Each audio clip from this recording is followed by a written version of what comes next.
Mais la plus grande difficulté, de loin, consiste à empêcher les navettes de fondre lorsqu'elles reviennent sur Terre. Les frottements qui se produisent entre l'appareil et l'atmosphère terrestre génèrent une température extrême proche de 1600 degrés.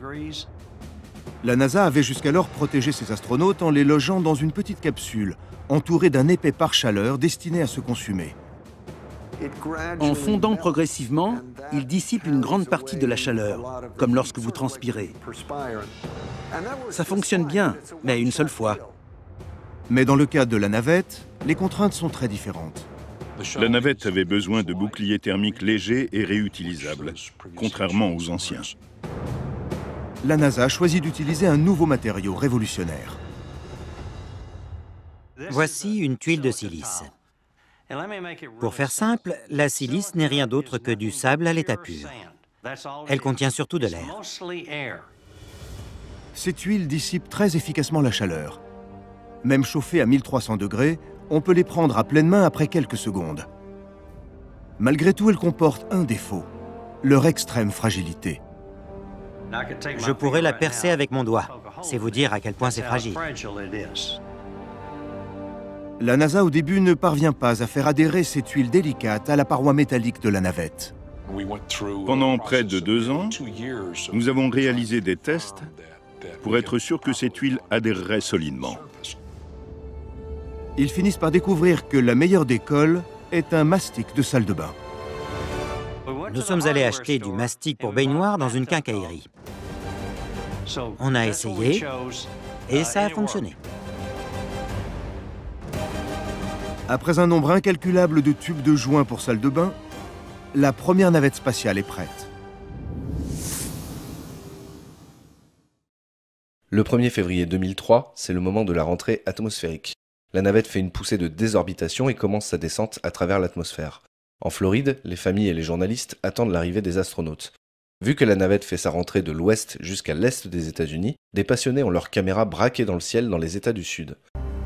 À 8h44 et 9 secondes, Columbia entame sa réentrée atmosphérique au-dessus de l'océan Pacifique. À 8h50 et 53 secondes, Columbia rentre dans ce que l'on appelle le blackout radio. C'est une période d'une dizaine de minutes où toute communication est impossible à cause du frottement de l'air englobant la navette dans une boule de plasma extrêmement chaude. À 8h53 et 46 secondes, 4 minutes après le début de la rentrée atmosphérique, alors que l'équipage filme les flammes tout à fait normales à travers les vitres du cockpit, des débris sont éjectés de l'aile gauche et sont vus par des témoins au sol observant la rentrée depuis la côte ouest. 1 minute après, les contrôleurs à Houston perdent le contact avec 4 capteurs de température sur l'aile gauche. Sans que personne ne le sache, l'aile gauche est en train de lentement se désintégrer.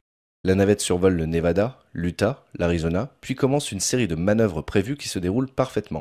Elle entre au Nouveau-Mexique et au sol, un télescope d'un labo de la base de l'Air Force à Kirkland enregistre cette image où l'on voit que l'aile gauche souffre. Elle entre au-dessus du Texas à 19 fois la vitesse du son. Des tuiles continuent à se détacher et de plus en plus de témoins filment la scène. Pendant ce temps, à Houston, And Columbia, Houston, we see your tire pressure messages and we did not copy your last. Instrumentation, Mac? Flight Max, but also Roger.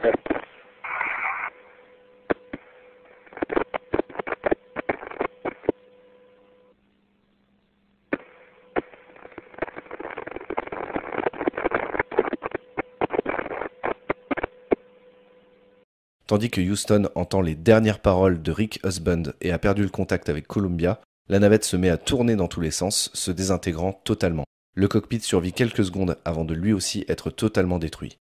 Une pluie de débris s'abat sur tout le Texas. L'équipage d'un hélicoptère de combat Apache qui s'entraînait dans la région filme alors plein de petites boules de feu. La navette Columbia se désintègre en vol, ne laissant derrière elle que des débris enflammés, tombant comme des météorites artificielles. Aucun des 7 astronautes n'y survécurent.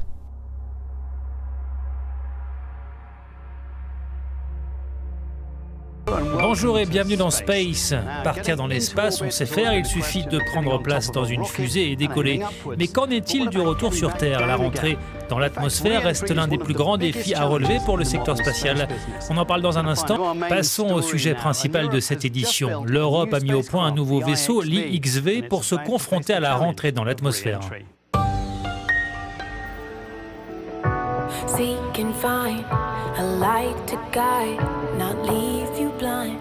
Ces images, rares, donnent un aperçu de l'un des instants les plus délicats du vol spatial, la rentrée dans l'atmosphère.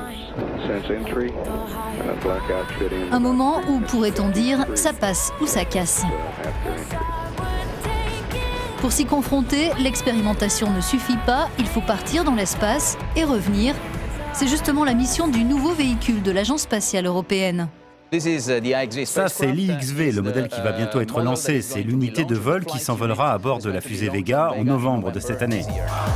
Mais avant que la version opérationnelle ne puisse se confronter à la réalité, de nombreuses recherches ont été nécessaires, notamment grâce à ce prototype de test.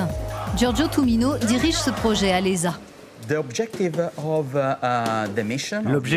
de la mission de l'IXV est de lever le voile sur toutes les zones d'ombre qui entourent la rentrée dans l'atmosphère.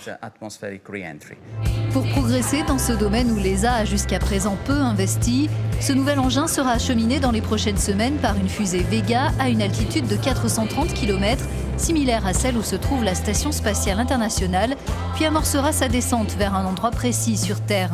En attendant, des vérifications sont encore en cours. Si on commence par l'avant, ici on peut voir la baie avionique. Les opérateurs sont en train d'en tester des éléments. Là, c'est la partie arrière du véhicule où se trouvent les 4 moteurs à réaction.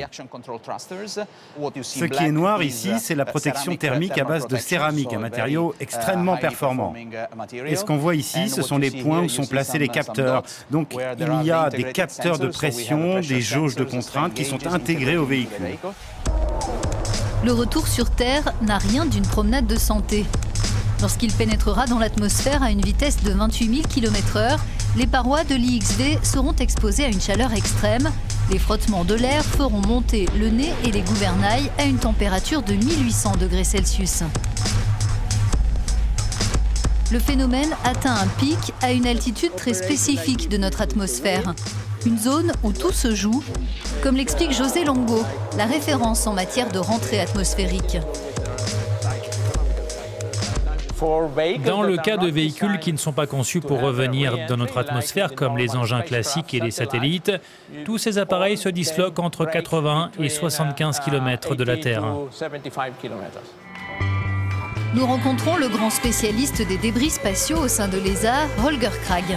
Il les surveille depuis leur orbite jusqu'à leur chute sur Terre.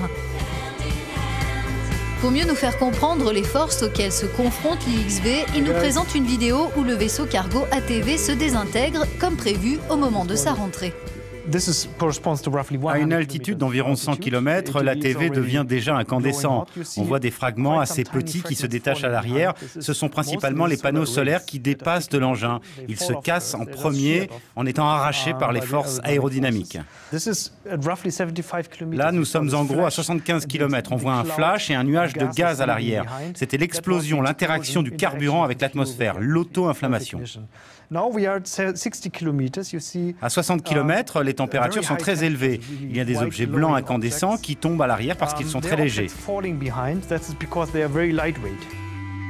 L'ensemble du processus de rentrée se déroule en un laps de temps très court, souligne Holger Krag. À partir du moment où on effectue la manœuvre de rentrée, jusqu'à la Terre, ça dure à peu près une demi-heure. À partir du point où l'engin commence à s'échauffer, à environ 90-80 km, jusqu'à la Terre, ça fait seulement 10 minutes.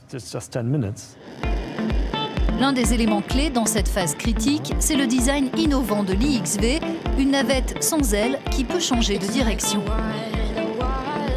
Pour l'instant, les capsules habitées de rentrée atmosphérique disposent d'un fond plat comme le Soyouz russe et le nouveau vaisseau Orion. Elles s'avèrent fiables, mais difficiles à poser sur une zone précise. La navette Space Shuttle de la NASA pouvait atterrir sur piste, mais l'opération restait complexe et en 2003, des dégâts sur ces tuiles thermiques ont conduit à l'accident de Columbia. L'IXV est différent, l'engin dit à corps portant assure sa stabilité grâce à son fuselage. Il s'agit d'un compromis entre la navette et la capsule qui garantit contrôle et manœuvrabilité. Ici, ce sont les volets en céramique. Ils supporteront des températures de l'ordre de 2000 degrés Kelvin. Ils bougeront pour contrôler le véhicule en vol, pour le diriger et changer l'inclinaison de son angle d'attaque. Grâce à l'IXV, les Européens recueilleront des données sur les conditions réelles de la rentrée, des données essentielles à de futures missions où un retour sur Terre est envisagé. Quand on s'intéresse à la possibilité future de ramener des astronautes, des échantillons d'astéroïdes ou à long terme de Mars, c'est une technologie qu'il est impératif d'avoir pour être capable de revenir sur Terre.